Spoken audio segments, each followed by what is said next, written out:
नमस्कार दोस्तों, स्वागत है आप सभी का आज की इस वीडियो में। तो ये वही जगह है जहाँ से हमने अपना सोनालिका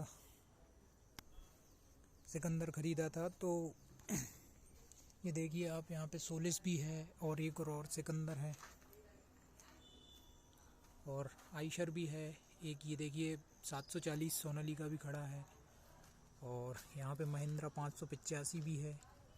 और ये देखिए 47 जो कि 50 HP कैटेगरी का ट्रैक्टर है, ये यहाँ पे खड़े हुए हैं। तो यहीं से अपन ने अपना जो है सिकंदर 52 HP ख़रीदा था RX 50। ये देखिए एक सोलिस, ये दरअसल में फाइनेंस वाले होते हैं जो ट्रैक्टर खींच के लाते हैं। तो ये देखिए इसमें तो कुछ बचने ही नहीं दिया। ये सोलिस 5015, ये देखिए एक 745